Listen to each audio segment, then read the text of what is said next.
Добрый день, дорогие туркменистанцы, добрый день, дорогие земляки. С вами я опять, Хадыров Какумурат.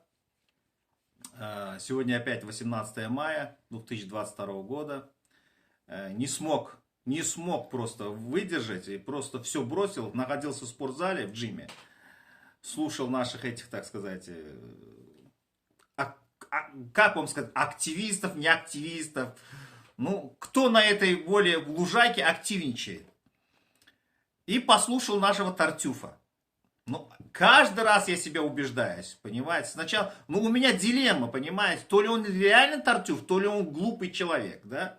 Ну, Тартюф, вы себе прекрасно знаете, что такое. Это был мошенник французский, который смог убеждать семью, что он такой праведник. А в данном контексте у нас есть Тартюф, который убеждает массы туркменских людей. Вот. Но когда он говорил, что президент не знает, что происходит в Туркмении, тогда у меня складывалось впечатление, что он вообще глупый человек. Ну ладно, оставим в покое это все. Вопрос касается ОБСЕ. Вы все прекрасно знаете, многие даже не знают, что проходит сессия ОБСЕ, потому что для меня это не многоважное, так сказать, не важное событие по одной простой причине. Потому что война на Украине, то есть в Украине, как украинцы любят говорить, между Россией и украинцами показала, что международные институты, как ОБСЕ, как ООН, не выполняют свои функции. То есть они бесполезны. Об этом я до этого говорил, что они давно бесполезны. Ну, Господи, пусть ладно об этом. Не будем, оставим в покое. Я хочу заметить в данном контексте, что в данном заседании ОБСЕ, то есть участвовало всего 2 человека, я так понял, 2 группы. Ну, постоянные прописанты, это Туркменский Хельсинский фонд и Анадурды Хаджиев, он себя не причисляет к Туркменскому Хельсинскому фонду, хотя он там черный кардинал и серый кардинал. И, не новичок, наш Тартюф уже 2-й год подряд ходит.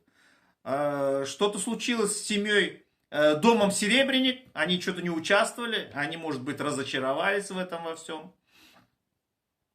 Я не знаю. Ну, это на их совести, бывает по-разному борьбу ведут. Может, они просто не хотят, как он сказал, Шлемазл, не хочу дать легитимность этим людям. Но вот послушал я выступление этих людей. Ну, не этих.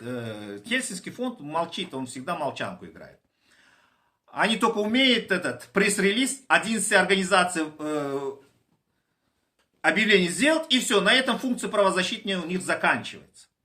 А наш Тартюф поехал. Наш, по-другому я не могу сказать, потому что я его выпистывал. Но я не знал, что у него такие таланты, как Тартюфа, понимаете. Я-то верил, понимаете, этому, как вам сказать,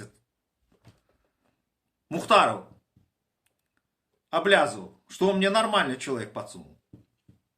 Приехал, он говорит, вот мы участвовали на пленарном заседании, говорилось об этом, говорилось о том, как зачищать, я так и не понял, зачищать демократическое поле или защищать. Но если зачищать, то какие они демократы, если зачищают. А если защищают, то это другой вопрос. Но я что-то не видел эффективных инструментов в течение 30 лет. Вот Туркменский Хельсинский фонд, как вышли из Туркменистана, они зарегистрировались, они постоянно на прописке. За это время никаких результатов нет. Дом Серебряников тоже так вышли, там тоже были постоянно на прописке.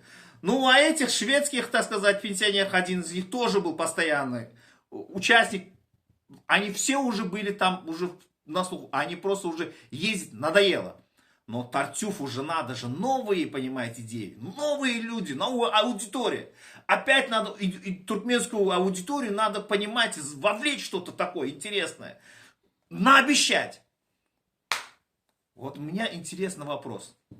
Тартюфа выбрали вы электронным виртуальным президентом. То есть, как президент, он же должен заботиться о своих же людях, о туркменистанцах. Там на ОБСЕ поднимался, он говорит, постоянно говорит об агрессии России, агрессии России, агрессии России. Я еще раз говорю, я нейтрален в этой ситуации. Повторяю, я не за Россию, не за Украину. Но Почему-то ОБСЕ, когда Россия вторгнулась в Грузию, почему-то она тогда агрессором не была. Что за двойные стандарты? Почему-то, когда Россия там начала там войну в других местах, она агрессором не была. А сейчас она стала агрессором. Как это так? А вопрос-то в том, что я, как говорил в своих интервью, там что-то больше зарыто. А именно передел рынка. Об этом Financial Times напечатал, что теперь рынок энергоресурсов Европы, то есть нефти, газа, больше не будут российские эти поставщики допущены. То есть произошел постфактум передел Европы, европейского рынка. Для этого нужно было сделать Россию агрессором. Это чисто экономические интересы.